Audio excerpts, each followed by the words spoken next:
नमस्ते बच्चों। तो कैसे हैं आप सब लोग? ठीक है, तो स्वागत है आपका हमारे चैनल मैथ्स क्लासेस में। इसमें हम आपको बोर्ड्स लेवल यानी कि क्लास 10th और क्लास 12 साथ ही साथ क्लास 9 और क्लास 11 की कंप्लीट मैथ्स को हम इस चैनल में क्या करेंगे, कवर करेंगे। और इन चारों क्लासेस को मैं पढ़ाने वाला हूँ। ठीक है, तो आज से हमारा जो है क्लास 10 का कोर्स शुरू हो रहा है, जिसमें हम चैप्टर 1 पढ़ेंगे रियल नंबर्स। और रियल नंबर्स का आज हमारा होगा लेक्चर नंबर 1। तो आइए देखते हैं रियल नंबर्स होता क्या है, इस चैप्टर को हम शुरू करते हैं। ठीक है, तो देखते हैं रियल नंबर्स क्या होता है, व्हाट आर रियल नंबर्स। ठीक है, तो क्या होता है रियल नंबर्स, कोई बताएगा? What are real numbers? नहीं बता। देखिए क्या होते हैं numbers. Numbers which are representing on a number line are called real numbers। ठीक है, क्या होता है रियल नंबर्स? जिन नंबर्स को हम नंबर लाइंस में रिप्रेजेंट करते हैं वो सारे के सारे नंबर्स क्या होते हैं, रियल नंबर्स होते हैं। या फिर मैं ये कह सकता हूँ कि जितने भी कैटेगरी के नंबर्स जो आपने अभी तक पढ़े हैं क्लास 10th तक, क्लास 10th में आने तक जितने भी नंबर्स, जितने भी कैटेगरीज आपने नंबर्स की पढ़ी है वो सारे आपने अभी तक रियल नंबर्स पढ़े हैं। ठीक है, तो हम क्या कहते हैं, रियल नंबर्स क्या होते हैं? Numbers which are representing on a number line are called real numbers. ठीक है, बात करते हैं अगर हम एक नंबर लाइन बनाए तो ये हमारी नंबर लाइन है, जहाँ पे यहाँ पे आएगा हमारे पास 0, ये 1 हो गया, ये 2 हो गया, ये 3 हो गया और ये 4 हो गया। यहाँ -1 हो गया, ये -2 हो गया, ये -3 हो गया, ये -4 हो गया। ये इन्फिनिटी तक जाएगी और ये -इन्फिनिटी तक जाएगी। ठीक है, अब देखिए 0 1 2 3 4 up to infinity, -1 -2 -3 -4 up to -minus infinity. ठीक है, तो ये क्या, कौन सी कैटेगरी हो गई? ये कैटेगरी होगी आपकी इंटीजर्स की। ठीक है, यानी कि इंटीजर्स को हमने क्या करा, नंबर लाइन में रिप्रेजेंट कर सकते हैं, इसलिए इंटीजर्स क्या होंगे, आपके रियल नंबर्स कहलाएंगे। तो फर्स्ट कैटेगरी में क्या लिख सकता हूँ, इंटीजर्स लिख सकता हूँ। ठीक है, फर्स्ट कैटेगरी होगी इंटीजर्स। इंटीजर्स को हम नंबर लाइन में रिप्रेजेंट कर सकते हैं, तो इंटीजर्स कहलाएंगे हमारे रियल नंबर्स। ठीक है, इंटीजर्स सब आपको पता है। इंटीजर्स क्या होते हैं? Positive numbers, negative numbers including 0 are called integers. ठीक है, अब अगर मैं यहाँ से 0 से बात करूं, 0 1 2 3 4, 0 से स्टार्ट होने वाले नंबर क्या कहलाते हैं? 0 से स्टार्ट होने वाले नंबर क्या कहलाते हैं बच्चों? Yes, whole numbers. हाँ सही बोला। तो हम क्या कर सकते हैं, होल नंबर्स। होल नंबर्स को भी हम क्या करते हैं, नंबर लाइन में रिप्रेजेंट करते हैं, तो ये रियल नंबर कहलाएंगे। ऐसी 1 से स्टार्ट होने वाले जो नंबर्स होते हैं वो क्या कहलाते हैं? 1 से स्टार्ट होने वाले नंबर्स कहलाते हैं नेचुरल नंबर्स। तो नेचुरल नंबर्स को भी हम क्या बोलते हैं, रियल नंबर्स बोल सकते हैं। ठीक है, सपोज इसके बीच में मैंने ले लिया 0.5 और 0.5 को हम लिख सकते हैं 1/2। तो 0.5 हो गया आपका डेसिमल में और 1.1/2 हो गया आपका फ्रैक्शंस में। तो हम ये कह सकते हैं कि डेसिमल नंबर्स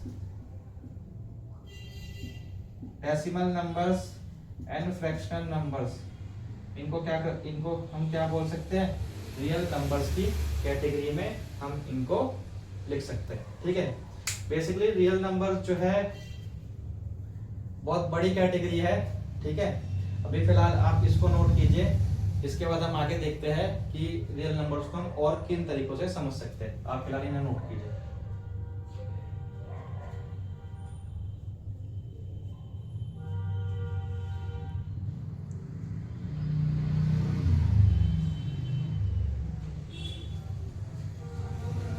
चलिए अब हम आगे देखते हैं। ठीक है, ये तो कुछ कैटेगरीज थी जो आपने छोटे क्लासेस में पढ़ी थी, बट 9th क्लास से आपने क्या पढ़ा था, रियल नंबर्स के बारे में। ठीक है, तो अगर मैं प्रीवियस क्लास 9th क्लास की बात करूं तो आपने पढ़ा था रियल नंबर्स जो है वो 2 कैटेगरीज में डिवाइड हो रखे हैं। पहली कैटेगरी होती है आपकी रेशनल नंबर्स। ठीक है, और जो दूसरी कैटेगरी होती है वो आपकी होती है इर्रेशनल नंबर्स। क्या होती है? पहली कैटेगरी होती है रेशनल नंबर्स और दूसरी कैटेगरी होती है इर्रेशनल नंबर्स। ठीक है, तो रेशनल नंबर्स में आपको क्या पता है क्या होता है रेशनल नंबर्स, कोई बताएगा?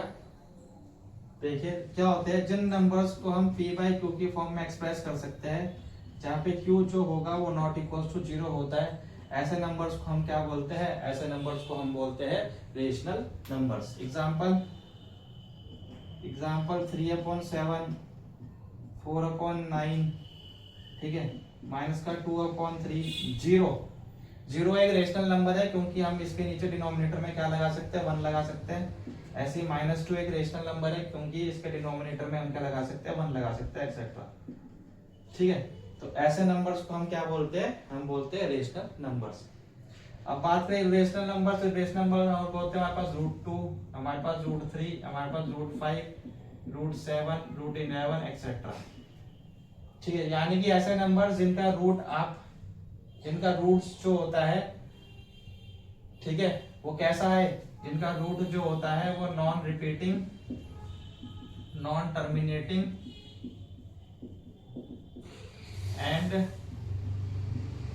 नॉन रिपीटिंग आए, non terminating and non repeating आए, जिनका रूट जो है non terminating and non repeating आए, ऐसे नंबर्स को हम क्या बोलते हैं, इर्रेशनल नंबर्स बोलते हैं। ठीक है, आया तो समझ में, क्लियर है। देखिए ये फ्रैक्शन हो गया, यानी कि फ्रैक्शन वाले जितने भी हो गए वो सारे तुम्हारे किस में आएंगे, रेशनल नंबर में आएंगे। 0 हो गया, -1 हो गया, -2 हो गया, ये क्या होते हैं, ये इंटीजर्स होते हैं। ठीक है, ये तो यानी कि इंटीजर्स भी जो होते हैं वो आपके किस में आएंगे, वो रियल नंबर की कैटेगरी में आएंगे। डेसिमल्स जो होते हैं 0.5, 0.7, वो भी आपके किस में आएंगे, इर्रेशनल नंबर्स में आएंगे, वो रेशनल सॉरी गलती होगी, रेशनल नंबर्स में आएंगे। ठीक है, तो ये कैटेगरी होती है, आप इसको कॉपी करिए, फिर हम आगे बढ़ते हैं।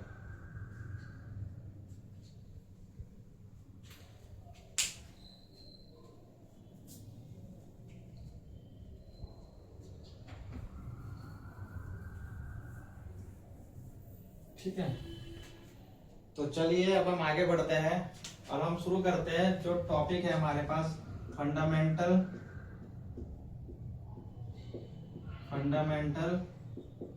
Theorem of arithmetic. Fundamental theorem of arithmetic अब हम क्या करते हैं, शुरू करते हैं। ठीक है, तो फंडामेंटल थ्योरम ऑफ अरिथमेटिक क्या होता है, देखिए इससे पहले आपको पता होना चाहिए कि कंपोसाइट नंबर क्या होता है। कंपोसाइट नंबर, ठीक है, कंपोसाइट नंबर क्या होते हैं, numbers having more than 2 factors. ठीक है, कंपोसाइट नंबर्स क्या होते हैं, ऐसे नंबर्स जिनके 2 से ज्यादा फैक्टर हो, ऐसे नंबर्स को हम क्या बोलते हैं, कंपोसाइट नंबर बोलते हैं। अगर मैं बात करूं 4 जो है इस सबसे छोटा कंपोजिट नंबर है, स्मॉलेस्ट कंपोजिट नंबर, सबसे छोटा कंपोजिट नंबर 4 है। और अगर हम 4 के फैक्टर ले तो 4 के फैक्टर आएंगे 2 इंटू 2 इंटू 1। ठीक है, 1 जो है फैक्टर में काउंट होता है, ठीक है, इसलिए 4 के 2 इंटू 2 इंटू 1, तो 4 के 2 से ज्यादा फैक्टर आया है, इसलिए 4 जो है कंपोजिट नंबर कहलाएगा।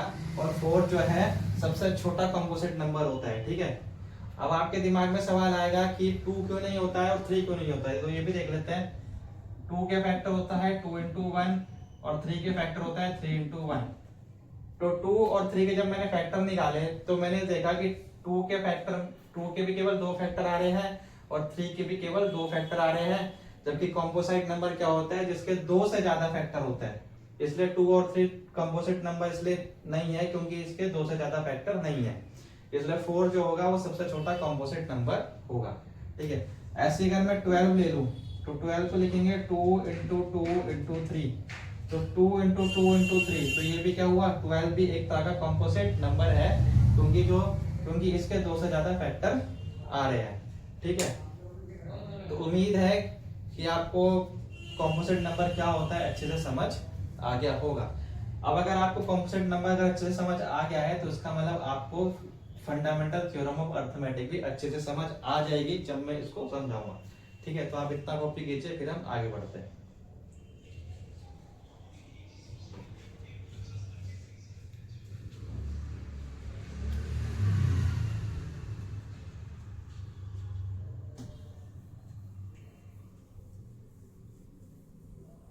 चलिए अब फंडामेंटल थ्योरम ऑफ अर्थमेटिक देखिए। देखिए थ्योरम क्या कहती है, ध्यान से सुनिएगा। ये थ्योरम कहती क्या है, ठीक है, ध्यान से सुनिएगा। ये थ्योरम ये कहती है एवरी कॉम्पोजिट नंबर, ठीक है, every composite number can be expressed in the form of its prime in the form of the products of its prime factors. ठीक है, कहने का मतलब यह है कि फंडामेंटल थ्योरम ऑफ अर्थमेटिक ये कहती है कि कोई भी जो कॉम्पोजिट नंबर होगा उनको आप प्राइम फैक्टर की फॉर्म्स, प्राइम फैक्टर में क्या कर सकते हैं, तोड़ सकते हैं। ठीक है, एग्जांपल समझिए, अगर मैं एग्जांपल ले लूं 24, अगर मैं एग्जांपल 24 ले लूं तो 24 जो है एक कॉम्पोजिट नंबर है। क्या है, 24 जो है एक कॉम्पोजिट नंबर है। अगर मैं 24 के फैक्टर लूं तो 24 के फैक्टर क्या हो जाएंगे, 24 के फैक्टर हो जाएंगे 2 से 12 बार, 2 से 6 बार, 2 से 3 बार एंड 3 से 1 बार। तो 24 के फैक्टर हमारे क्या हो गए, 2 इंटू 2 इंटू 2 इंटू 3 इंटू 1। ठीक है, 24 के फैक्टर जब लिए तो हमने देखा कि इसके जो फैक्टर्स है वो सारे के सारे किस फॉर्म में है, वो सारे के सारे प्राइम नंबर्स के फॉर्म में है। ठीक है, और यही चीज क्या कहती है, यही चीज हमारी क्या कहती है, फंडामेंटल थ्योरम ऑफ अर्थमेटिक कहती है कि कोई भी कॉम्पोजिट नंबर जो होगा वो अपने प्राइम फैक्टर्स की फॉर्म में क्या होगा, टूट जाएगा। ठीक है, तो 24 जो हुआ वो 2 और 3 में टूट गया, और हम जानते हैं 2 और 3 दोनों ही कैसे नंबर है, प्राइम फैक्टर है। तो उसको हम कैसे लिखेंगे, इसको लिखेंगे हम 2 की पावर 3 इंटू 3। ठीक है, एक और एग्जांपल देख लेते हैं। एक एग्जांपल हम ले लेते हैं, सपोज 54 ले लेते हैं। 54 को ब्रेक कर देंगे, 2 27 जा, 3 9 जा, 3 3 जा एंड 3 1 जा 3। तो 24 के फैक्टर कितने आ गए, 2 इंटू 3 इंटू 3 इंटू 3, तो 2 इंटू 3 की पावर 3। तो 54 भी जो हुआ वो अपने प्राइम फैक्टर्स के फॉर्म में टूट गया। ठीक है, और 54 क्या कॉम्पोजिट नंबर है, और फंडामेंटल थ्योरम ऑफ अर्थमेटिक ने यही बताया था कि कोई भी जो कॉम्पोजिट नंबर होगा वो अपने प्राइम फैक्टर्स के फॉर्म में क्या होगा, टूट जाएगा, यानी कि उसको हम उसके प्राइम फैक्टर्स के फॉर्म में एक्सप्रेस कर सकते हैं। ठीक है, तो ये दो एग्जांपल से मैंने आपको फंडामेंटल थ्योरम ऑफ अर्थमेटिक समझाने की कोशिश की। उम्मीद है कि आपको अच्छे से समझ आई होगी। तो आप इसका स्क्रीनशॉट लीजिए। अब इसके बाद हम क्या करते हैं, अब इसके बाद हम शुरू करते हैं अपनी एनसीईआरटी की एक्सरसाइज 1.1।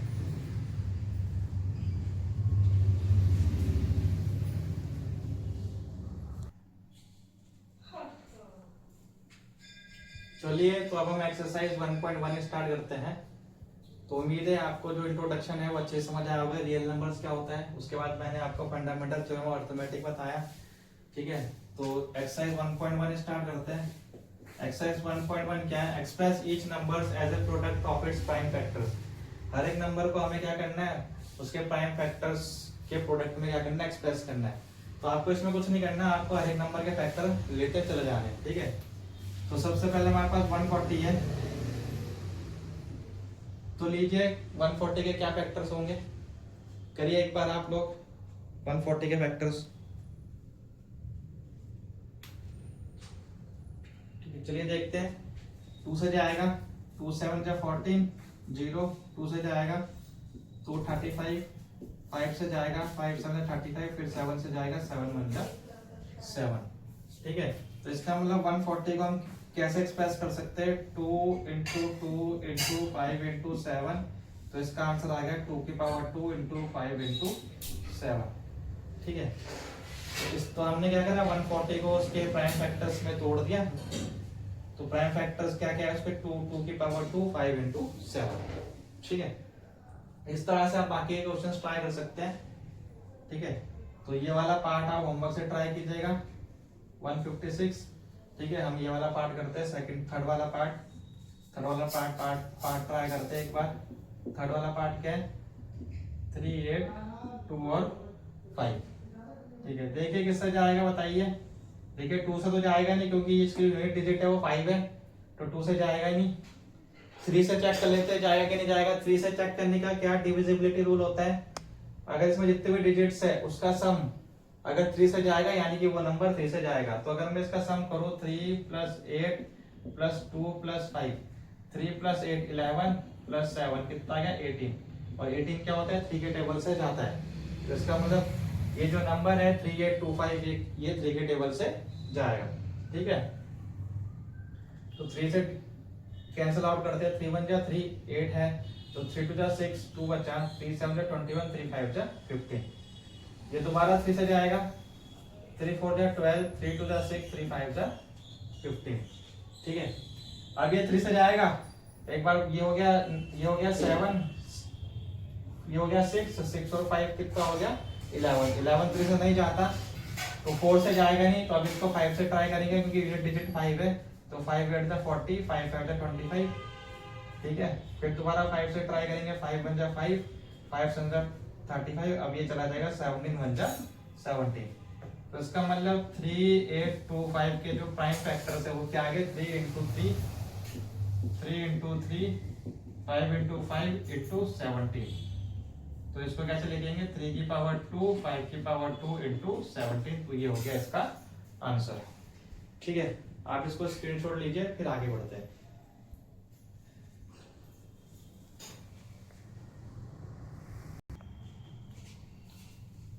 ठीक है, चलिए अब हम फोर्थ वाला ट्राई करते हैं कि फोर्थ वाला कैसे होगा। फोर्थ वाला है 5005, 2 से जाएगा नहीं, 3 से देख लो, 5 + 5 10 होता है, 3 से जाएगा नहीं, इसका मतलब ये सीधा जाएगा 5 से। तो 5 × 1 = 5, 0 0 ये जाएगा 5 × 1 = 5। ठीक है, अब ये 5 से भी नहीं जाएगा, 6 से भी नहीं जाएगा, तो एक बार 7 से ट्राई करके देख लेते हैं कि 7 से जाएगा कि नहीं जाएगा। आ जाएगा 7 × 1 = 7, 3 बचेगा, 7 × 4 = 28, 2 बचेगा, 7 × 3 = 21। तो ये 7 से चला गया। ठीक है, अब किससे जाएगा, अब इसको हम देख लेते हैं। ये हमारा 9 से जाएगा ही नहीं, 8 से जाएगा ही नहीं, 10 से जाएगा नहीं, तो 11 से देख लेते हैं एक बार। 11 × 1 = 11, 11 × 3 = 33 और ये बच जाएगा 13 × 1 = 13। तो इसका मतलब 5005 क्या आ गया, ये हमारे पास 5 × 7 × 11 × 30। तो ये आ गया इसका आंसर। ठीक है, तो लास्ट वाला हमने नहीं करा, तो लास्ट वाला भी आप होमवर्क से कर देना, ये आपका होमवर्क से रहेगा। ठीक है, तो सेकंड वाला पार्ट आपका होमवर्क से है और लास्ट वाला पार्ट आपका होमवर्क से है। आज की क्लास को हम यही समाप्त करते हैं। लास्ट वाले पार्ट में मैं आपको हिंट दे देता हूँ कि जो लास्ट वाला पार्ट है ये स्टार्टिंग के 10 टेबल तक तो नहीं जाएगा, यानी कि 2, 3, 4, 5, 6, 7, 8, 9, 10 से नहीं जाएगा, 11 और 12 से भी नहीं जाएगा। ठीक है, तो आप इसको 13 से ट्राई कीजिए, 13 और 13 के बाद के टेबल में आप इसको देखना कि ये कौन सा टेबल में जाएगा। तो इसमें ये वाली हिंट है, ये हो जाएगा। ठीक है, ये आपका होमवर्क है, जिससे हो गया वो कमेंट में यस लिखेगा, जिससे नहीं हुआ वो कमेंट में नो लिखेगा। ठीक है, उसके बाद हम इसको क्लास में कर देंगे कि ये कैसे होगा। तो आपको हमारी क्लास अगर पसंद आई हो, हमारा अगर आपको समझ में आया हो, तो आप हमारे चैनल को सब्सक्राइब जरूर कीजिएगा, हमारे वीडियो को लाइक शेयर और इसमें कमेंट भी जरूर कीजिएगा। Thank you class.